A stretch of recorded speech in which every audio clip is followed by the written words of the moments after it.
E aí, tudo bem? Eu sou Wesley Mello, esse é o Eu, Você e as Circunstâncias. Nós estamos na quinta temporada falando de pessoas que moram longe da sua casa. E você já está acompanhando por aí, já foram alguns episódios, a gente conversou com algumas pessoas, e a maioria dessas pessoas eram até amigos e parentes, mas hoje eu tenho o privilégio de ter um convidado que, para mim, é quase um mito, um jornalista renomadíssimo, de uma carreira que eu vou aqui depois discorrer, mas eu tentei não fazer isso na abertura para não gastar aqui uns 10 minutos discorrendo o currículo de Paulo Mancha, que está aqui do lado, e teve a gentileza de atender prontamente. E a primeira coisa que eu queria te falar, Paulo, é isso. Você me deu menos trabalho de produção do que muitos amigos que me levaram mais tempo para eu conseguir marcar. Então, primeiro, antes de qualquer coisa, muito obrigado por ter topado e ter tido a confiança de estar aqui. Eu espero que a gente consiga conversar um pouco sobre essa sua nova fase de vida, que é um mote aqui que a gente está conversando com o pessoal que largou o Brasil e foi para algum lugar tocar a sua vida, mas lógico, né? No meio do caminho, a gente vai falar um pouquinho de NFL aí, que é quase impossível não falar, e também do teu amplo conhecimento em turismo aí, que é impressionante. Eu vi algumas reportagens, vi os prêmios, enfim. Mancha, obrigado por ter topado. Que prazer te ter aqui, cara. Ó, troquei aqui a câmera porque estava ao contrário. Acho que ficou melhor, né? Tá, show de bola. Agora dá para ler o Niagara aqui. Bom, primeiro, obrigado pelo convite, Wesley. Eu topei numa boa. Não tem frescura, não, cara. O pessoal fica muito com essa história de que, pô, Mancha é da televisão, é comentarista. Eu sou um cara, aliás, eu sempre falo, eu fui parar na televisão meio por acaso. Eu não sou um cara de televisão, eu sou um jornalista de meio impresso, e no meio impresso a gente é muito mais humilde do que em televisão normalmente, porque a gente escreve as nossas reportagens e ninguém fica lendo lá quem escreveu a reportagem, né? Então comigo não tem frescura, eu não sou estrelinha não, e pode convidar sempre. Muita gente me convida, eu só não faço quando não dá tempo, porque minha vida é bem corrida. Mas dando tempo, eu participo de todos os podcasts, tudo que o pessoal convida, eu participo numa boa. E vamos aí, vamos falar aí das mudanças de vida da gente. Então, Mancha, eu comecei a fazer essa temporada aqui, como eu te disse, conversando com algumas pessoas que eu conheço. Eu conheço uma galera que está por aí, em Portugal, enfim, é, nos Estados Unidos. E aí passei ali, estou passando pelo Instagram, te sigo ali, e eu vi algumas lives e tal, tudo aí, e falei, cara, isso aqui é uma baita história, né? Porque pô, o cara tem uma carreira toda dentro do jornalismo, não é qualquer carreira, e eu não estou aqui realmente exagerando, é só olhar ali. Pô, eu anotei para não esquecer aqui, cara, tem prêmios da Comissão Europeia de Turismo. Isso aí não deve ser em qualquer esquina que a gente encontra, né? E aí você dá essa guinada de ir para o Canadá, fazer uma pós em turismo, que já era uma área que meio que você dominava, meio não, né? Você dominava, mas aí você foi atrás de uma formação. E ok, mas aí você resolveu exercer e aí eu falei, cara, eu vou convidar esse cara, porque é uma baita história, né? Então eu queria começar por aí, eu sei que é meio o fim da conversa, a gente volta depois para entender como que chegou até aí. Mas qual foi o estalo, Mancha, assim, de falar, eu vou atrás dessa minha vontade, era uma vontade, vocação, enfim, eu queria saber se teve um momento assim. Teve, teve, mas na verdade, assim, tem algumas premissas, né, na minha vida, assim, algumas coisas que eu há muito tempo eu adotei na vida, que mais ou menos nortearam essa mudança na minha vida, né? Uma dessas coisas é assim, não baseie toda a sua vida em um pilar apenas, né? Tem muita gente que tem uma profissão, tem uma atividade profissional e equilibra toda a sua vida, seja ela financeira, emocional, cultural, tudo, em cima daquele pilar, daquela coisa. E se acontece qualquer coisinha, aquele pilar ruim, né? Falando em português, cara, você perde aquele emprego, a pessoa fica perdida no mundo, ela não sabe fazer mais nada, ela não tem mais identidade própria, né?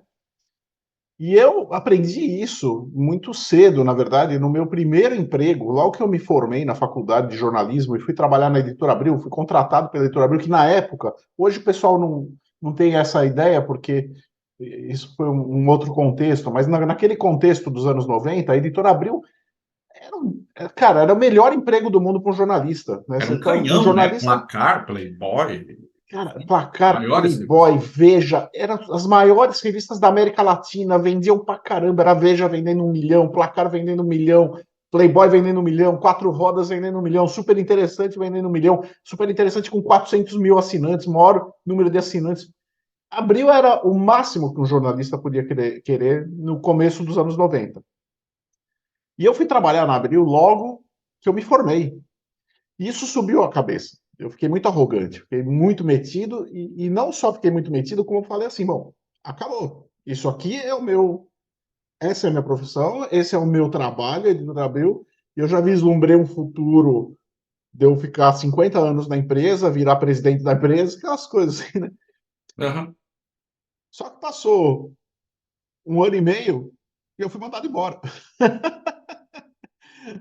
Eu fui mandado embora. Eu fui mandado embora do jeito mais absurdo possível, porque não foi que eu fosse incompetente, porque se eu fosse incompetente, eu perceberia que eu seria mandado embora, porque eu ia começar a trabalhar mal e ia perceber que os chefes não estavam felizes. Não, eu era super competente, meus chefes gostavam de mim, estava tudo bem. Só que numa empresa grande, você é um número, né? E um belo dia chegou uma ordem para o meu chefe, assim, estamos fazendo corte de custos, sua folha de pagamento é essa aqui, aí tinham todos os funcionários numa ordem do salário. E aí, a gente era número mesmo. Assim, corte os funcionários 2, 5, 7, que era a ordem do salário. E eu era um desses. E eu fui cortado, assim, sem mais. Naquele momento, Wesley, eu perdi o chão. Porque eu tinha, para mim, a minha vida era aquilo, era ser um repórter da revista super interessante na Editora Abril para o resto da minha vida e crescer ali, virar diretor de redação da revista e não sei o quê. E na hora que eu fui mandado embora, no dia seguinte eu falava assim, cara, o que eu vou fazer na minha vida? Acabou minha vida, acabou minha vida. Até que depois eu falei, cara, eu tenho 22 anos, como é que acabou minha vida? Aí você percebe assim, cara, que idiotice que é você apoiar toda a sua vida num pedestal só, num pilar só. No meu caso era o emprego na Editora Abril. E eu digo mais, naquele 1 ano e meio que eu fiquei ali na Editora Abril, eu fiz grandes. Pode falar palavrão no seu podcast? Pode falar o que você É. quiser, meu amigo. Nós Eu, estamos em casa. aquele ano e meio eu fiz grandes cagadas na minha vida pessoal, porque eu só queria saber do trabalho como repórter da Super Interessante, então eu abandonei, não quis saber de namorada, perdi namoro, abandonei meus amigos, abandonei minha banda, tudo, sabe? Sabe aquela coisa assim? E aí, quando me mandaram embora assim, sem mais nem menos, eu pensei assim, cara, olha o que eu fiz. Todos os outros pilares em que eu apoiava a minha vida emocional, sentimental, mental, profissional, todos os outros pilares eu joguei fora. Voluntariamente eu abandonei eles e me equilibrei em cima de um único chamado emprego na Editora Abril. E um belo dia me mandaram embora, e aí eu fiquei sem pilar nenhum. Então, naquele momento, eu percebi o seguinte: na sua vida, você tem que se apoiar em várias coisas, porque se uma cai, você tem as outras para te segurar. E o que tem isso a ver com a minha situação aqui agora no Canadá, né? Chegou um momento que eu estava no jornalismo, mas o jornalismo já não estava me satisfazendo. E, e aí, quando veio a pandemia, a coisa desandou de vez, né? Porque eu era repórter de turismo, o turismo parou, as revistas de turismo pararam, e mas felizmente eu tinha a mente aberta para pular para outro pilar, já que esse pilar ruiu, né, o pilar do jornalismo de turismo, né, quando veio a pandemia, eu estava com tudo já preparado, porque esse plano de vir para o Canadá não é novo, não é novo, não foi coisa de agora. Eu tinha vontade de vir para o Canadá, a vontade eu tinha desde os anos 90. Desde a primeira vez que eu vim para cá, que eu falei, cara, eu quero ir morar lá. E eu sempre vim nutrindo essa vontade, fazendo uma coisa aqui e ali. Então, quando chegou 2021 e a pandemia acabou com minhas atividades profissionais no turismo, eu estava financeiramente seguro, porque eu estava guardando dinheiro para fazer uma coisa diferente. Eu já vinha guardando dinheiro. Eu estava mentalmente preparado, né? Porque eu sabia, eu já tinha lá desde o tempo da vida, eu sabia, nada é definitivo. Nada é definitivo. Nunca apoie sua vida numa atividade profissional, num relacionamento amoroso, numa amizade, num hobby. Nunca apoie sua vida inteira nisso, porque nada é definitivo. Então eu já estava preparado, então foi muito fácil fazer assim, vou para o Canadá, né? Foi muito fácil mentalmente, eu já tinha muitas coisas práticas que eu precisava resolver para fazer esse plano, eu já tinha na minha cabeça pensado, né? Então, assim, essa foi uma das razões, né? Essa filosofia de não apoie sua vida. Tem uma outra coisa que decorre disso, né? Existe uma palavra, que é uma palavra meio complicada, que é polímata, né? Ó, polimatia, né? O que é um polímata, né? O Leonardo da Vinci foi o maior e mais famoso dos polímatas. É aquela pessoa que ela detém conhecimentos e interesse em várias áreas. Ela não fica bitolada em um campo só do conhecimento. Então, o da Vinci ele era pintor, era escultor, era escritor, era cientista, ele era tudo, né? E você teve vários polímatas no mundo, e teve um que foi o meu guru, digamos assim. Eu não gosto de dizer que eu tenho ídolos, mas tem alguns gurus, algumas pessoas em que eu olho e falo, cara, é assim que se faz. Que é um cara que você deve conhecer, que chamava-se Silvio Lancelotti, jornalista. Sim, sim. Silvio Lancelotti, um dos maiores jornalistas que esse país já teve, sempre me espelhei nele. Eu lembro muito dele domingo de manhã comentando o campeonato italiano, cara, naquela época do Napoli de Careca e Maradona, né? Exatamente. Tenho total lembrança isso na minha cabeça. Você falou o nome total. Inclusive, muitas vezes eu comentando jogos da NFL, algumas pessoas que tinham mais conhecimento do passado faziam um comentário que me deixava extremamente feliz. Falavam assim, pô, você me lembra o Silvio Lancelotti, né? Porque nos meus comentários eu sempre gostava de incluir cultura. Eu não gostava de falar só de tática de futebol americano, falando de X, de Y, né? Cara, eu metia cultura, eu trazia literatura, eu trazia política, eu trazia geografia, eu trazia história, eu trazia tudo para dentro da transmissão, que era o que o Silvio Lancelotti fazia. Por quê? Porque ele era um polímata, ele conhecia de tudo. O Silvio Lancelotti escreveu um livro de política, escreveu um livro sobre a máfia, escreveu um monte de livros de culinária, comentou um Eu monte de lembro, esportes. eu lembro, eu acho que eu não quero cometer aqui, porque, enfim, né? Mas ele não teve até um programa de culinária? Sim, sim, ele Teve, tinha, né? Teve. ele tinha programa de culinária, ele fazia Verdade, verdade, workshops de culinária. verdade, O verdade. cara escreveu livros sobre a máfia italiana, comentava futebol americano, comentava iatismo. Então ele era um poço de conhecimentos em várias áreas, né? E E eu me aí, espelhei muito e aí nele. que Então, tá, né, Mancha? Porque você está falando aí, eu tô aqui. Total encaixa no que a gente conversa, porque se você parar para imaginar, tudo é cultura, né? Quanto mais cultura você insere, independente do que você faz, porque é, eu estava aqui pensando, você falando no teu estilo de comentário e do Lancelotti e de algum do Ancelotti, desculpa, Lancelotti, Lancelotti. eu estou confundindo com o Ancelotti que está bem É, em voga ultimamente. É, era um porque hoje praticamente são ex-jogadores, na maioria, que fazem os comentários, com alguma exceção na TV fechada que tem mais jornalista, né? E acaba que o jogador, muitas vezes, ele entende bastante do jogo, mas ele não tem esse é, arcabouço do lado, né? E aí fica bem isso que você falou. O jogo fica. O comentário é só em cima do jogo, e aí, é.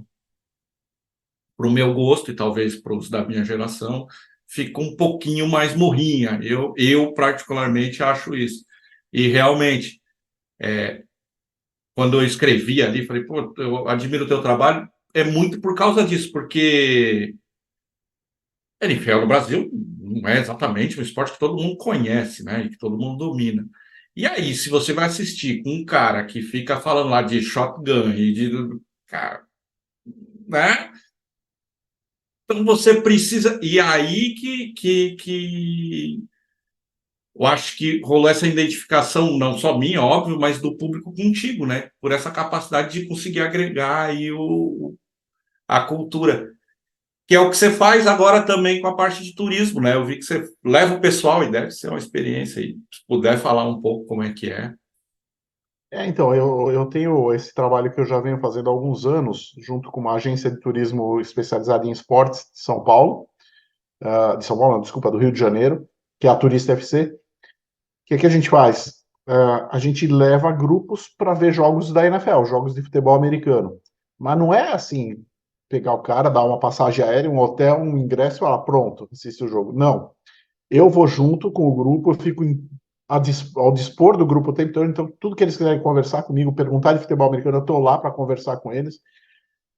E eu faço uma parte ativa também de cultura esportiva. Então, todos esses. Só para dar um exemplo, quando a gente foi ver o Super Bowl em Miami, aquele último antes da pandemia. Cara, em Miami, no Museu de História de Miami, estava tendo uma exposição especial sobre a história do futebol americano. Eu tirei todo mundo do hotel, falei, ninguém vai ficar no hotel aqui, ninguém vai ficar na praia, vocês vêm comigo lá para o museu. Levei todo mundo e fui o museu inteiro explicando tudo para eles, eles adoraram.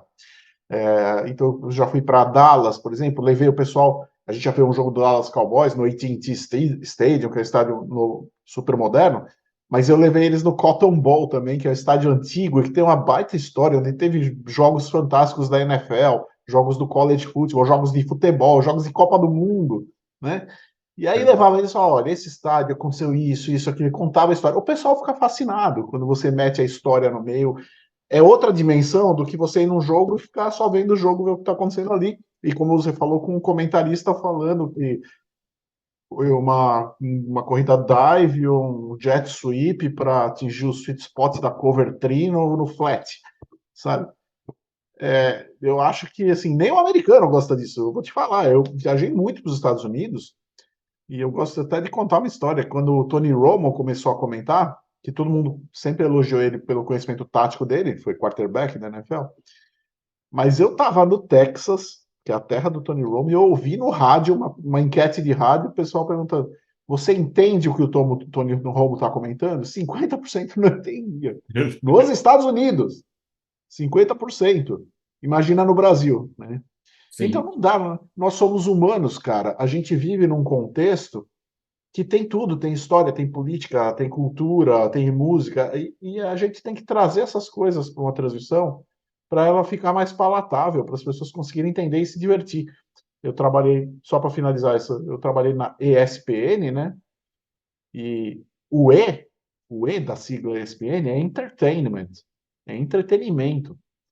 Então, assim, eu sempre encarei isso ao pé da letra. Eu falei, eu tenho que levar entretenimento para as pessoas. Eu não tenho que ficar vomitando tática para eles, vomitando conhecimento técnico esmiuçado. Não, eu tenho que dar entretenimento. O cara ele tá sentado no sofá de casa no domingo, depois de ter trabalhado ou estudado a semana inteira. Ele não quer mais uma aula. Ele não quer uma aula chata, né? Ele quer ver coisas curiosas, divertidas, que ele consiga entender. Foi sempre assim que eu entendi o meu modo de comentar, porque isso tem a ver com a minha filosofia de vida, que inclusive tem a ver com a minha vinda para o Canadá, quando eu decidi mudar um pouco o foco do meu trabalho e de tudo mais. E aí, vamos voltar aí, mas pegando esse gancho que você falou, quando você tomou essa decisão de ir para o Canadá, inicialmente você ia só estudar, ou já tinha esse plano de estudar e ficar na área e. Então, é assim, eu tinha a vontade de ficar aqui para sempre. Essa vontade já existia. Muito tempo, muito antes de eu vir para cá. Só que assim, eu sempre fui também muito cuidadoso com. Eu não gosto de anunciar coisas que depois eu não consigo concretizar. E, e imigrar para o Canadá não é tão simples quanto parece, né? No Brasil tem um monte de notícias. Oh, o Canadá precisa de imigrantes, venha para o Canadá. Não é tão simples. não é fácil assim. Tem muitas condições, tem muitos, né? Eu estou iniciando, você vê, eu estou há quase 2 anos aqui, e só agora é que eu vou iniciar o meu processo de imigração para o Canadá, porque até agora eu estava aqui com visto de estudante, que é um visto que significa o seguinte: você se formou, você tem um mês para ir embora do país, né? É assim que funciona, né? Então eu tomei muito cuidado para não ficar anunciando para todo mundo: estou indo morar no Canadá, porque eu não sei se vai dar certo. Até Sim. hoje eu não sei ainda se vai dar. Então eu anunciei para todo mundo: olha, estou indo fazer uma pós-graduação, vou ficar 1 ano, depois volto para o Brasil. Até porque também não sabia se de repente eu ia chegar aqui e me desiludir com o país, não ia gostar, não ia dar certo a coisa. Gente, tem que tomar cuidado. Eu vim, fiquei o primeiro ano, amei, adorei o Canadá, fiz as contas, as finanças davam para ficar mais um, fazer mais um curso. Eu vou fazer mais um. E vamos ver o que dá, né? Fiz mais um, estou me formando agora, e agora eu vou entrar no processo realmente de imigração, né? É uma longa história, não vou ficar falando das burocracias aqui, mas enfim, a questão da imigração no Canadá é assim: todo mundo que quer morar no Canadá, o objetivo é conseguir o visto de residência permanente. Por quê? Porque com o visto de residência permanente você tem todos os benefícios que o país te dá: saúde de graça, aposentadoria, todas essas coisas. Sem isso, você vive uma vida muito complicada aqui, porque é tudo muito caro, né? Eu, por exemplo, hoje, como estudante, eu não tenho saúde de graça aqui. Não tenho direito à saúde de graça. E a saúde paga aqui é muito cara, né? Então, o objetivo de quem vem para o Canadá é conseguir o maldito ou bendito PR, né? Permanent Residence, que daí você tem todos os benefícios. Só que para conseguir o tal do PR é uma caminhada de no mínimo 2 anos, de 2 a 5 anos. E é que nem um videogame, você vai passando de fase e vai desbloqueando coisas, né? Então, assim, eu passei da primeira fase, que foi a fase de estudante. Agora eu estou entrando na fase de trabalhador temporário. Aí nessa fase de trabalho temporário tem que cumprir um monte de coisas que o governo exige para conseguir, né, seguir no plano de um dia eles carimbarem lá: pronto, você é um residente permanente, você tem todos os direitos aqui. É nesse estágio que eu estou. Então, respondendo lá a sua pergunta, eu sempre tive essa vontade, mas eu não anunciei publicamente porque eu não sabia se ia dar certo. Eu fui anunciando aos poucos. Sabe? Foi ao ar na semana passada o episódio da Gabi, que está aí no Quebec, está em Quebec. Uma amiga minha que está em Quebec. Fazem 5 anos e faz um mês mais ou menos que ela virou cidadã canadense, cara. Ela está muito feliz, porque realmente é um processo e ela conseguiu com uma certa agilidade esses 5 anos, né? E ela está muito feliz. É do outro lado, né?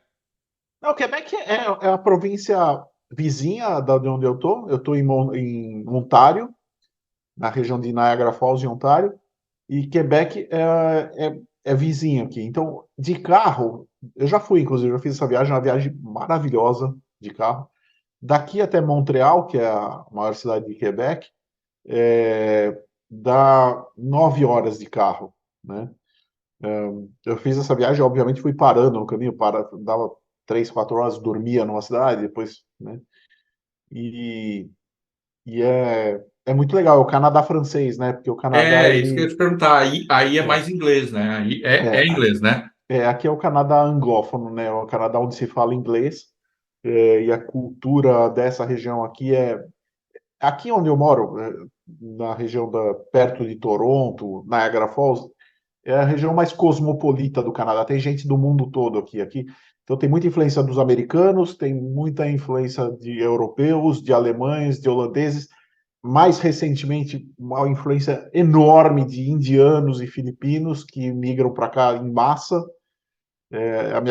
Minhas classes aqui no Niagara College, desde do primeiro curso, metade da classe sempre é de indianos, um quarto é filipinos e um quarto é o resto. Né?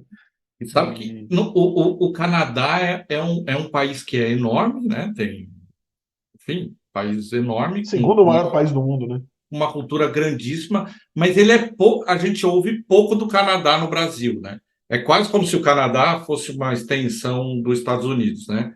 Eu brinco que até os times canadenses jogam na Liga Americana e acaba reforçando essa impressão. Que eles de- odeiam, né? Eles odeiam essa imagem, porque na verdade é muito diferente, né? Quando você mora aqui, você vê que existe uma diferença colossal entre a vida, o dia a dia do canadense e o dia a dia do americano, a cabeça do canadense e a cabeça do americano. Algumas coisas são muito interligadas, porque comercialmente os laços são muito fortes, então você vai achar muito produto americano aqui, né? Essa coisa das ligas esportivas, que você tem uma mistura em algumas ligas, né? Principalmente no beisebol e no hóquei e no basquete, né? E o Mas que assim, nessa cultura aí te pega mais, Mancha? O que te é mais agradável, assim, no dia a dia mesmo, assim? O que fechou mais com o teu jeito de ser? cara, assim, para começar, o canadense, ele é o tipo de pessoa que quer fazer tudo direitinho, tudo certo, by the book. Ele não é o tipo, aquela coisa do jeitinho brasileiro, é uma coisa que sempre me incomodou muito no Brasil. E aqui não tem essa coisa do jeitinho. Aqui, assim, se tem uma lei que diz que é para ter uma placa pare no cruzamento e é para parar na placa pare, todo mundo para. Todo mundo para. Às vezes não para alguém, você olha, é estrangeiro. O canadense para, né? Então ele segue a regra e as coisas funcionam, né? E é muito interessante isso, cara, porque é uma coisa que muda a cabeça da gente. Quando o povo é disciplinado, tem autodisciplina, você precisa de menos leis, menos multas. Aqui, se você vier para cá, cara, a lei de trânsito aqui, acho que o livro lá, que tem todas as leis de trânsito, deve ser um terço das leis de trânsito do Brasil. Tem pouquíssima lei de trânsito aqui, pouquíssima proibição. Quase nada é proibido no trânsito aqui. E não tem acidente. E não tem acidente, e não tem briga, e você dirige com uma tranquilidade, porque todo mundo é muito respeitador das normas que às vezes não são nem escritas, são normas Ética, de, de ética, né? ética. Que Eu a sempre lei digo, acaba precisando entrar onde a ética não chegou, né? exatamente, Então, por isso que às exatamente. vezes no É, Brasil e em alguns outros lugares, você precisam tantas leis para dar é, conta de tentar regular uma sociedade que eu brinco, eu dou um exemplo, eu vou rapidinho dar esse exemplo, porque você me deu essa chance e eu acho que eu não falei, eu falo isso para as pessoas e acabei não falando ainda no podcast. Mas tem uma coisa que me incomoda, é o cidadão, ele toma uma multa de velocidade, passou lá no radar, e aí ele chega em casa e ele tá bravo com quem multou ele. O problema é quem multou ele, não não é ele ele. ter infringido a lei.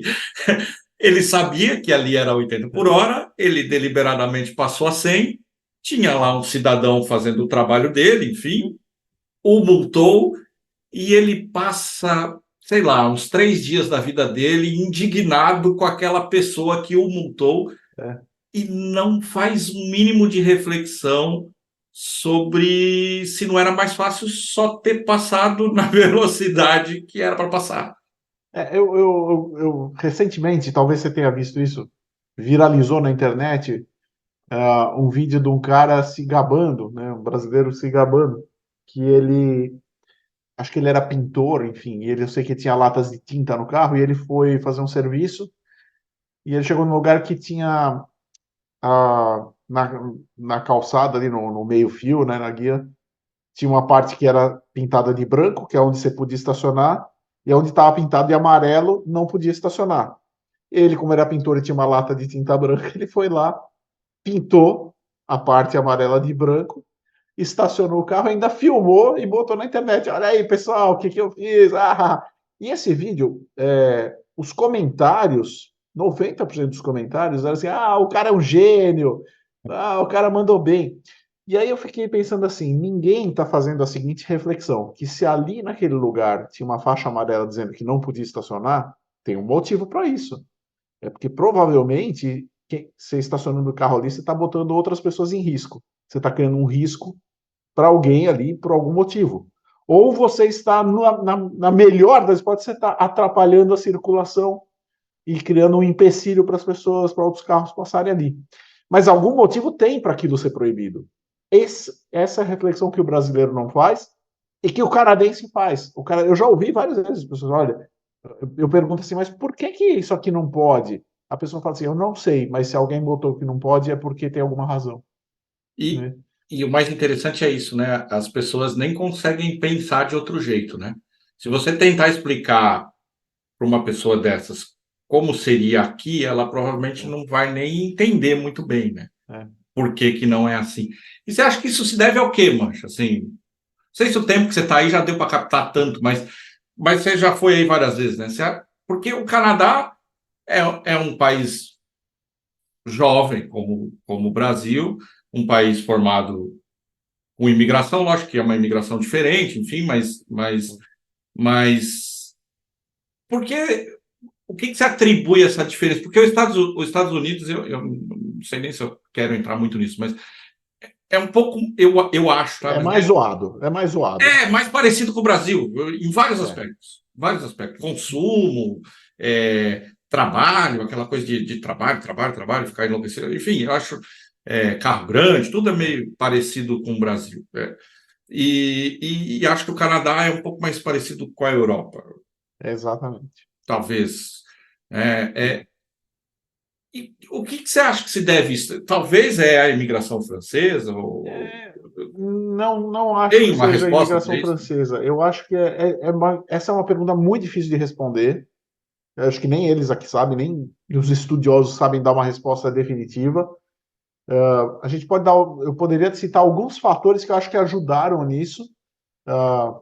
Esse é um país que, na verdade, ele teve um período ruim, né, no século XIX, porque, na verdade, aqui a vida é muito dura, foi muito dura durante muito tempo por conta das condições climáticas, por causa do inverno e tudo. Então, quem ficou aqui, isso, assim, eu não estou dizendo que essa aqui seja a explicação definitiva Uhum. para isso, mas eu acho que é algo que ajuda na explicação. Então, já desde muito tempo atrás, quem ficou aqui entendeu que se você não tiver critério, lei, se você não fizer as coisas muito direitinho aqui, você morre, entendeu? Você morre porque a natureza aqui é muito inclemente, né? Não aqui onde eu estou em Niagara, que é mais tranquilo, mas lá em Quebec, por exemplo, o inverno lá não é fácil, cara. E hoje, ainda com a tecnologia, é mais tranquilo. Mas eu imagino 50, 100 anos atrás, cara, se você não fizer essas coisas direito, pessoas morrem, né? Então chegou um momento que as pessoas começaram a entender assim, cara, não dá para ter jeitinho, não dá para ter mutreta, não dá para ter improviso, não dá para, né, depois eu faço. Tem que fazer tudo direitinho, senão a gente morre, né? Eu imagino isso como uma das explicações, né? É, e assim, também assim, quem é um país com muito menos gente, aqui tem 39 milhões de habitantes, né? Isso facilita um pouco também para governos e tudo, né? Você administrar menos gente, né? Sei lá, eu acho que essa é uma das explicações. Mas eu só queria voltar numa coisinha, cara, À vontade. que eu acho que o brasileiro tem muito essa imagem de que o Canadá é uma extensão dos Estados Unidos. E quando você mora aqui, você vê que não. Inclusive, eles detestam isso. A cabeça do canadense é muito diferente da cabeça do americano. Vide a questão das armas, né? É, aqui, essa coisa de. Outro dia eu vi uma estatística, se não me engano, assim, para cada vez que aqui no Canadá teve uma dessas histórias de maluco que entrou em escola e saiu atirando, para cada vez que isso acontece aqui no Canadá, acontece acho que 42 vezes nos Estados Unidos. Né?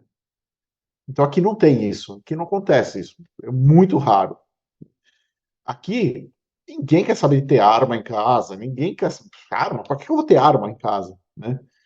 E aqui, assim, eu não estou fazendo juízo de valor, só estou explicando como é que é. A Uhum, uhum. cabeça do cara é diferente. Aqui, aborto é liberado e não vai mudar. Aqui, a maconha é legalizada. Mas, assim, tem que se entender uma coisa, né? Muita gente fala assim, não, olha aí, tá vendo? No Canadá a maconha é legalizada, no Brasil tem que legalizar também. Será que dá certo no Brasil? Aqui dá certo porque o canadense é muito certinho. Então, assim, eles legalizaram, mas eles botaram um monte de regras. É um monte de regras. Né? E o cara, e todo mundo cumpre as regras, consumidor e produtor e vendedor. Né? Não é aquela coisa de qualquer um sai vendendo de qualquer jeito, fabrica de qualquer jeito e vende. Não, não. Tem muita regra. Então, assim, saber se uma coisa assim A funcionaria no sociedade Brasil. tem que estar num estágio de maturidade para poder discutir certas coisas. Antes de, Exatamente. minha opinião, enfim, antes até de discutir se é legal, se não é legal, se funciona, se não funciona, se a gente acabou de dar dois exemplos aqui atrás, um cara que pintou uma faixa, o outro que não respeita um sinal. Então, a maturidade para discutir certos assuntos e conseguir conviver com eles de uma forma tranquila, eu acredito que o Brasil ainda está um pouquinho longe disso. E eu quero corroborar com o que você disse em relação à diferença cultural. Acho que eu até já tinha feito isso, né?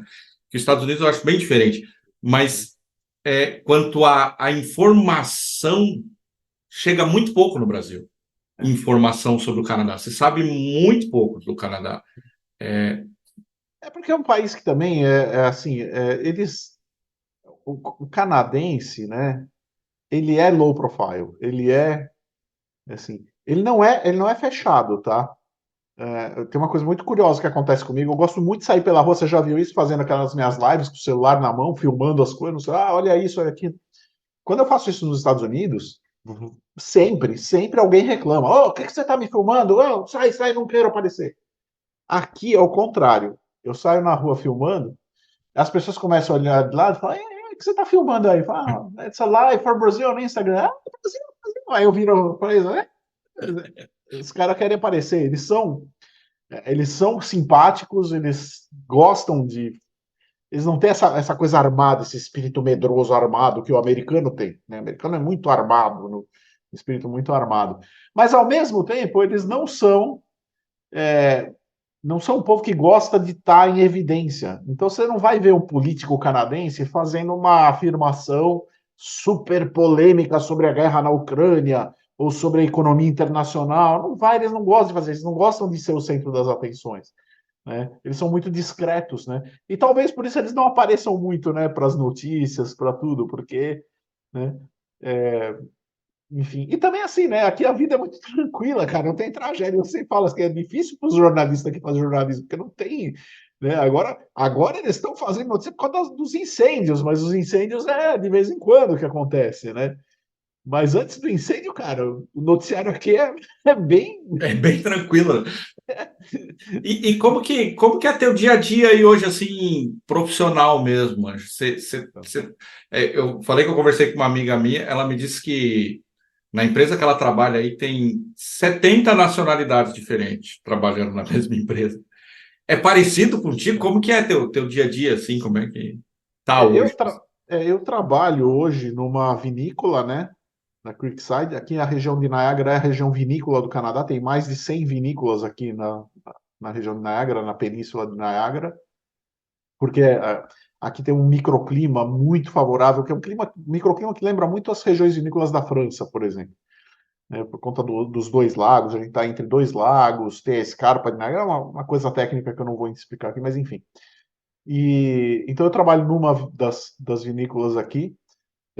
No meu caso, é, eu sou o único estrangeiro da vinícola, tá? O resto é todo mundo canadense. Mas é que não é uma empresa muito grande, é uma vinícola que tem ali uns 20 funcionários, né?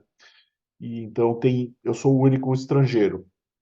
Mas realmente em outros negócios você tem muito estrangeiro, porque aqui, pra você ter uma ideia, o censo, em 2021 teve o censo aqui, né? Fizeram o censo e descobriram que em Toronto, que é aqui pertinho, hoje 53% dos habitantes de Toronto não nasceram no Canadá.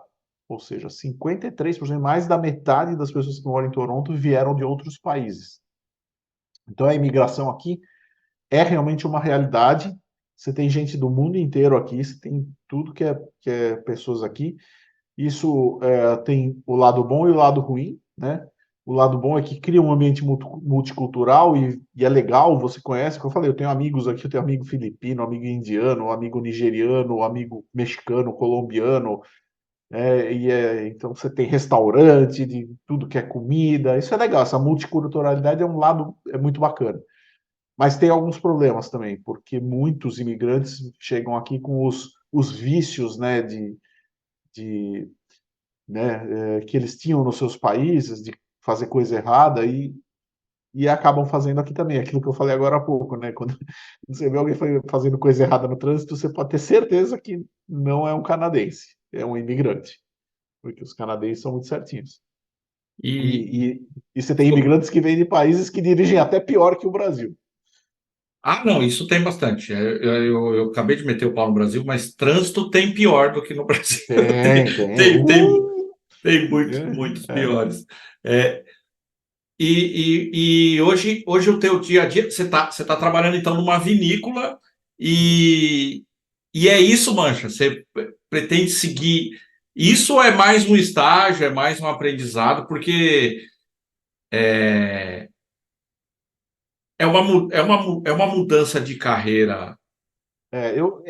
Eu trabalho na vinícola. ah, eu posso dizer que o meu trabalho é um trabalho digamos assim, de turismo enológico, tá? Porque o que que eu faço? Eu trabalho na área que recebe as pessoas que vêm ali para comprar vinho, para ver os vinhos, e eu aplico as degustações. Então eu explico para as pessoas, os vinhos são esses, esse aqui é assim Uhum. assado. Se a pessoa entende de vinho, eu falo em alto nível com ela. Se ela não entende, eu explico as coisas mais básicas que existem sobre vinho. Aí eu apresento os vinhos, sirvo vinhos para ela, olha, experimenta esse aqui. Você gostou? Não, você não gosta, você gosta de vinho mais doce? Então peraí, tem outro aqui.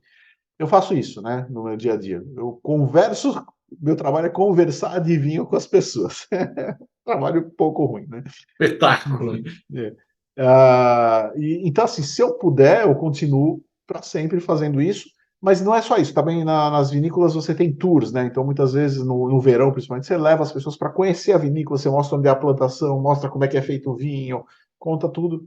Esse é o meu sonho, isso é o que eu quero fazer da minha vida. Não só com vinho, mas, enfim, eu quero ser guia turístico, sempre quis.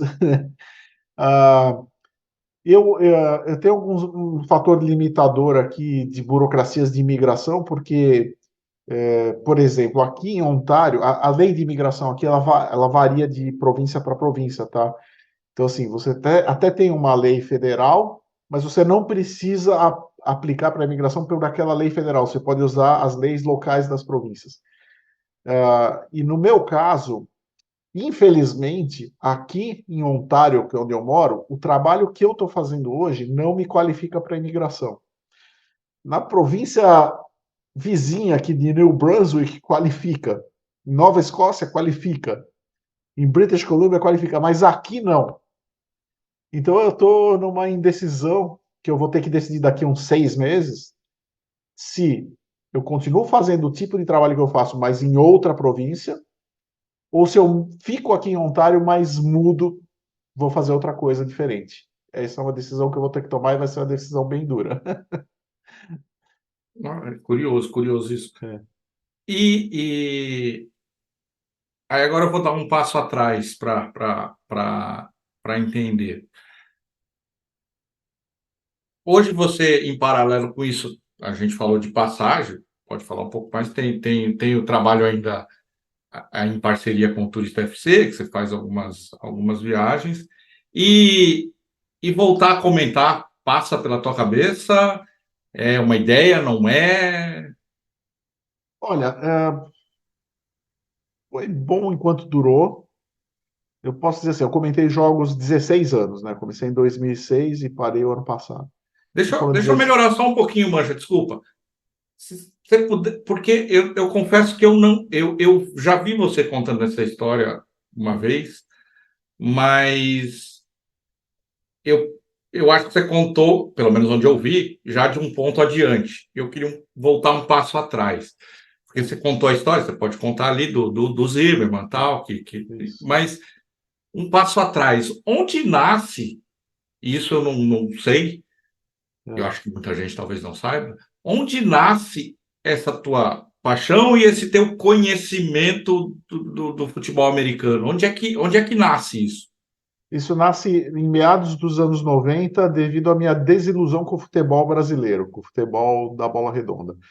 Para quem não se lembra, meados dos anos 90 foi. Porque eu sempre fui, até meados dos anos 90, que eu era bem jovem, eu desde a minha infância, eu era fanático por futebol. Fanático, corintiano fanático, eu, eu era daqueles que em todos os jogos do Corinthians, no Pacaembu, no Morumbi, eu fui um torcedor fanático de futebol. Mas ao mesmo tempo que eu era um torcedor fanático de futebol, eu sempre tive essa cabeça que a gente falou já nessa live, de gostar da coisa feita do jeito certo, de não gostar de jeitinho. Eu nunca gostei dessa coisa do jeitinho, do improviso, da sacanagem, da malandragem, nunca gostei. E nos meados dos anos 90 foi uma época terrível para o futebol brasileiro, cara. É aquela época das viradas de mesa, sabe? Que o time era rebaixado, aí fazia uma virada de mesa, o time não era mais rebaixado. O jogador era expulso, aí entrava com efeito suspensivo no tribunal e o jogador não era mais expulso. Só sacanagem, só, sabe, baixaria. Aquilo foi me enchendo o saco, por um lado. Por outro lado, a questão da violência, né? Eu, nos anos 90, em 94, 95, eu presenciei com esse zóio que a terra de comer, tiroteio de saída de estádio, duas vezes. Pra não dizer uma, foram duas vezes. E numa das vezes, inclusive, um cara morreu. Né? Eu estava lá. Eu não vi o cara morrer, mas eu ouvi os tiros, me abaixei, sabe?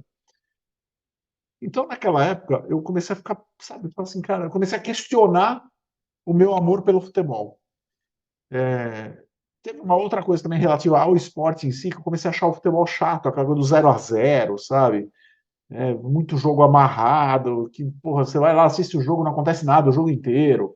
Para cada jogo bom, cheio de emoção, tinha dois jogos chatos, né? Tudo isso começou a me fazer questionar o futebol. E eu, um dia, por acaso, assistindo televisão, assistindo ESPN, que a ESPN tinha acabado de chegar no Brasil, eu parei num jogo de futebol americano, que estava sendo narrado em português, pelo André Adler e o Ivan Zimmerman, eram os dois na época. E eu parei e falei assim, deixa eu assistir um pouquinho disso aí, para ver se eu entendo alguma coisa, para ver se eu entendo por que os americanos gostam disso. Tá em português mesmo, acho que vai ser mais fácil. E eu comecei a assistir, na hora que eu comecei a entender o jogo, né, a tática, as regras do jogo, cara, fez um clique, falei, cara, esse negócio é legal pra caramba, é muito melhor do que eu esperava. Eu achava que era um monte de cara se batendo, mas não é. Tem regra, tem tática, tem técnica, foi legal pra caramba. Aí eu comecei a acompanhar os campeonatos e eu comecei a ver que o futebol americano, o esporte americano, né, o esporte na América do Norte, é muito organizadinho, não tem virada de mesa, não tem tapetão, não tem tribunal, não tem briga, é tudo certinho, é tudo muito bem organizado. Você sabe, hoje você sabe quando vai ser, quando e onde vai ser o Super Bowl de daqui 2 anos, que era exatamente o oposto do Brasil, daquela bagunça que era o Brasil, né? E aí eu comecei a acompanhar a NFL, né? Isso foi ali 97, 98, 99, e virei um torcedor. E comecei a ficar tão empolgado com aquilo que no começo dos anos 2000 surgiram as listas de discussão. Não existia redes sociais ainda, mas existia a lista de discussão por e-mail no Yahoo, né? E aí eu comecei a participar dessas listas de discussão, virei moderador de lista de discussão, comecei a entrar em contato com os narradores que estavam nos Estados Unidos, narradores de futebol americano, que eram brasileiros, né, o Ivan Zimmerman, o André Adler. Fiquei amigo deles, né? Até que em 2006 o Ivan Zimmerman tinha voltado para o Brasil, foi convidado para narrar NFL no Band Esportes. E aí tem uma outra história que é meio longa, eu não vou contar aqui, mas o Ivan acabou me convidando para ir ser o comentarista no Band Esportes. Então eu comecei lá em 2006, né? Mas acho que isso mais ou menos explica como é que foi minha paixão pelo futebol americano. Tá. E aí sim eu vou voltar na pergunta lá que eu tinha feito antes, mas eu quis contextualizar antes. Passa pela tua cabeça voltar, você tinha começado a responder e aí eu te interrompi para pegar lá o começo da história. É, teria que ser uma conjunção de fatores bem complicada que eu não sei se tem muita chance de acontecer.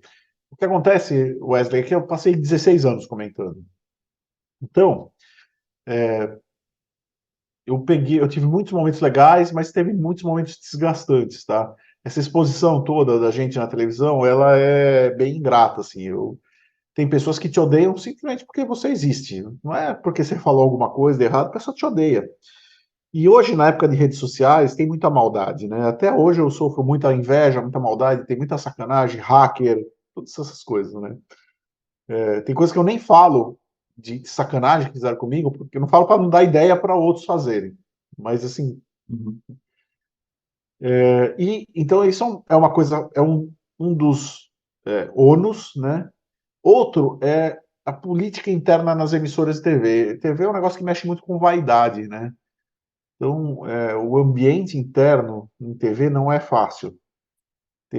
Tem muita vaidade, tem muita política, tem puxada de tapete, tem falsidade. Óbvio que algumas pessoas vão dizer, não, Mancha está exagerando. Sei lá, cada lugar é um jeito. Talvez em alguma emissora seja menos, outras mais, mas assim, chegou um momento, para mim, né, na última emissora que eu estava trabalhando aí, nos últimos 3 anos, em que o contexto todo ali estava muito tóxico, muito tóxico. E eu estava, assim, estava virando um fardo para mim ter que lidar com aquilo, lidar com a politicagem da coisa, ver sacanagem ser feita comigo, e eu ficava me perguntando, pô, e agora, eu me defendo da sacanagem ou eu só falo, deixa para lá? Eu fui deixando para lá, fui deixando para lá, e aí chegou um momento que eu fui virando irrelevante, porque foram me colocando meio de lado, sabe? E eu fazendo um trabalho bom, o público me adorava, o público falando, cadê você? Por que que você está ficando cada vez mais pro lado, né? E eu falei, cara, eu preciso disso? Eu não preciso, eu já estava aqui no Canadá, já estava empolgado, né? Tinha sido convidado para trabalhar em vinícola, que era uma coisa que eu queria fazer há muito tempo, né? Eu adoro vinho e tudo. Então chegou um momento que eu falei, cara, eu não quero mais, eu tô com o saco cheio, né? Tem o lado bom, vou sentir falta de algumas coisas, mas assim, eu tô muito cansado dessa coisa toda. Então aí, para responder a sua pergunta, se eu voltaria, na emissora que eu estava comentando, não, não. Nem que me chegasse agora e falassem, ah, vamos te pagar muito bem, porque tem essa também, a questão financeira não era relevante, tá? O que eu ganhava lá não era relevante, né? Essa é outra coisa que todo mundo pensa que, trabalha na televisão, é rico, ganha muito. Um ou outro é rico, ganha muito, mas no meu Eu acho que é caso, meio como qualquer profissão, né? Tem lá é, o 1% do 1% é. que tem ali uma. Até porque eu não era funcionário. Eu não era funcionário, eu era freelancer. Eu sempre fui freelancer, eu sempre ganhei por jogo, né?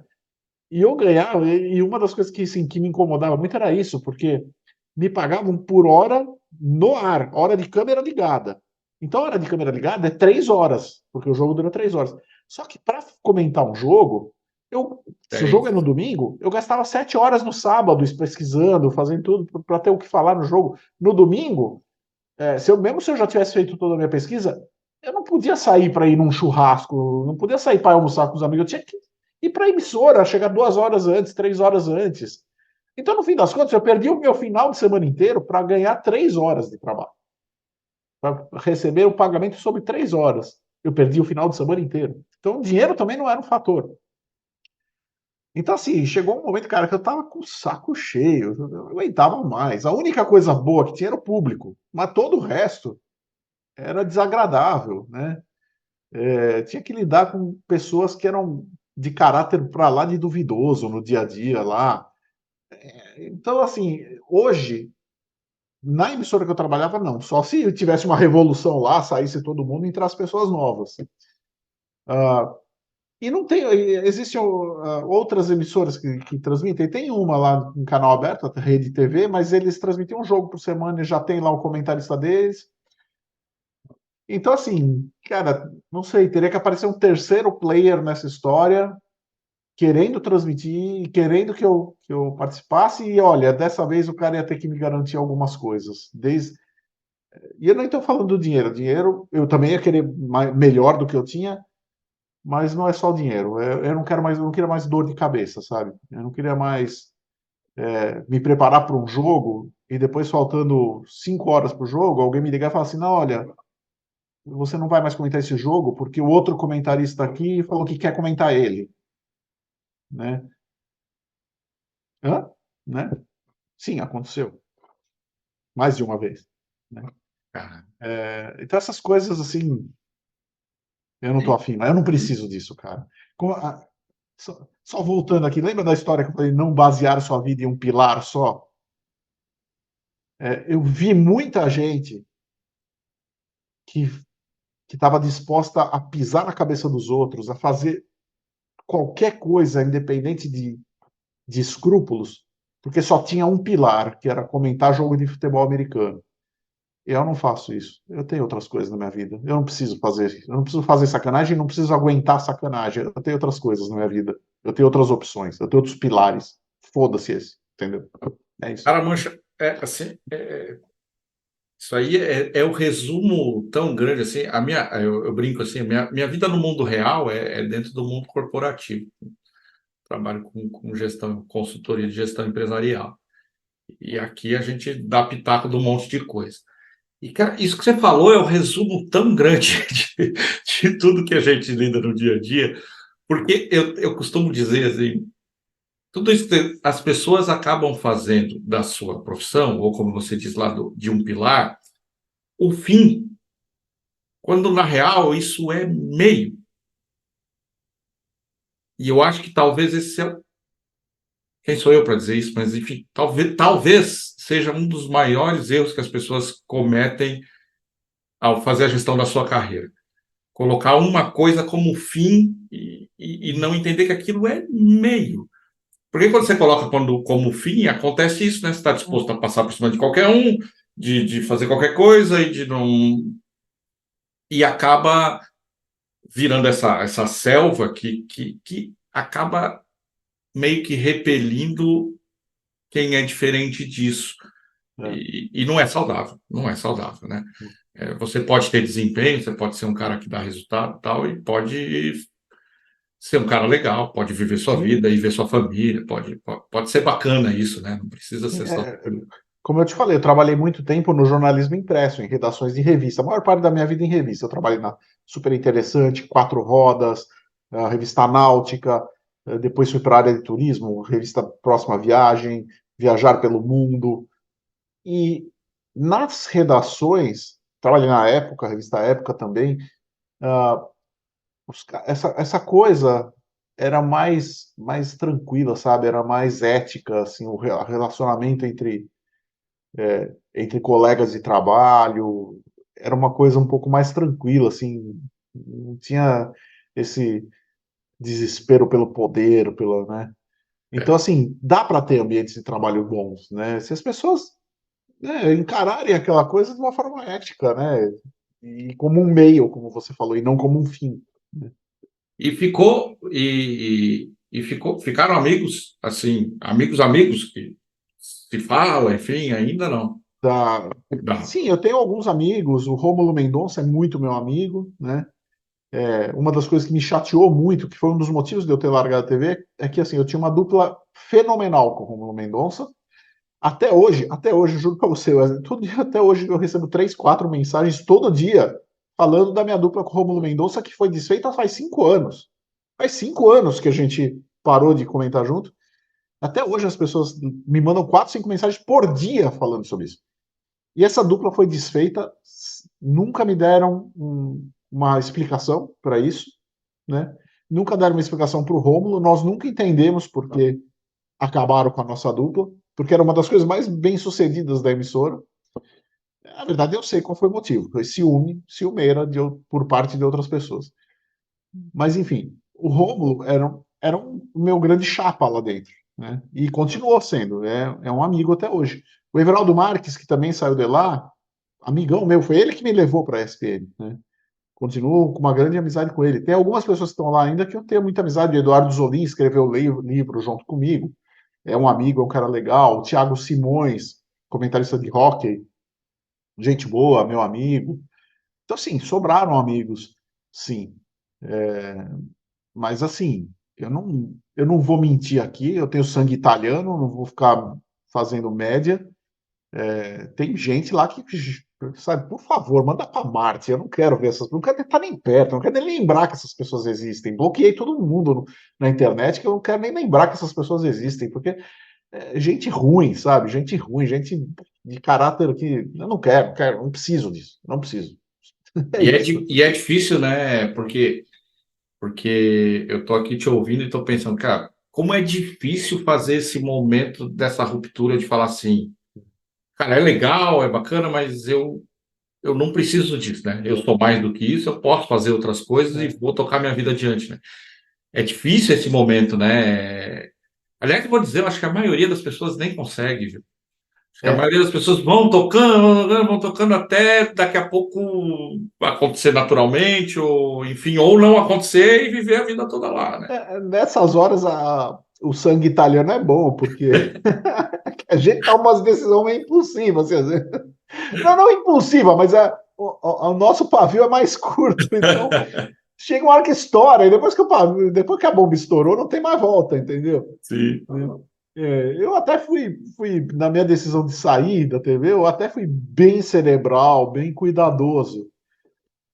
Mas por dentro o pavio já tinha explodido, o pavio já tinha estourado, né? Assim, tava. É, Então mas eu. a gente esqueceu de uma hipótese, né? É, Porque agora com essa coisa do streaming, né? E aí falando do Rômulo, também é um baita cara. Pô, ainda bem que a relação de vocês continua boa, porque aí me dá a oportunidade, né? Senão não seria indelicado, né? De falar que pô, é um baita cara. Eu super acompanho o trabalho e o que lá o Ivan Zimmermann lá atrás fez comigo e de começar a gostar do esporte. Hoje eu tenho uma sobrinha que assiste o Super Bowl comigo por causa de ver o Rômulo então agora o Rômulo não está mais também, mas enfim, ele acabou achando espaço num player novo, né? Aí ele está no streaming que levou lá a NBA para o streaming, quem sabe amanhã depois algum streaming aí não leva a NFL também, né? é Porque uma é um possibilidade. mercado que está se abrindo. Eu não sei como que é essa coisa aí. Aqui É, é muito forte, né? Aqui o futebol americano é muito forte, a NFL é muito forte. Eles têm a liga deles, aqui também a CFL, que é maravilhosa, assim, é tão legal a CFL. O jogo em si, né? Eles têm regras diferentes, as regras não são as mesmas regras da NFL. Inclusive, são 12 jogadores no time, não 11. E é muito legal. O futebol americano é muito forte aqui, tanto NFL quanto CFL. Né? e as transmissões por streaming aí já está mais solidificado do que aqui.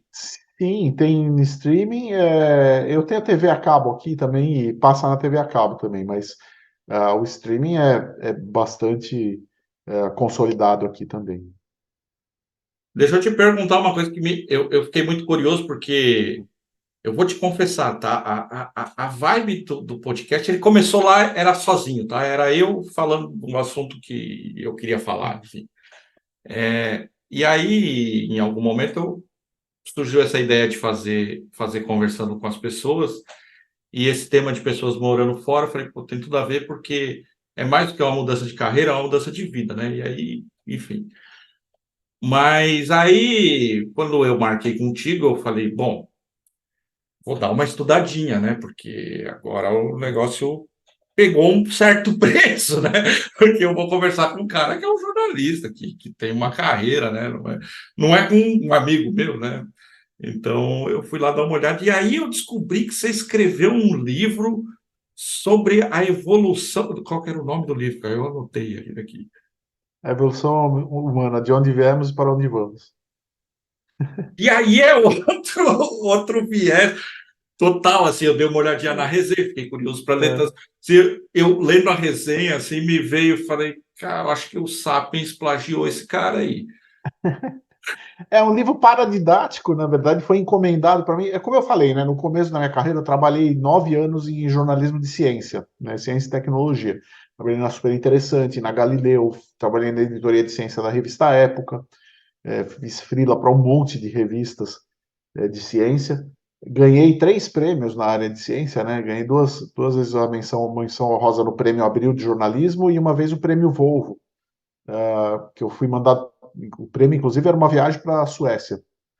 E, então eu trabalhei muito tempo com ciência. E aí uma ex-colega minha da Super Interessante,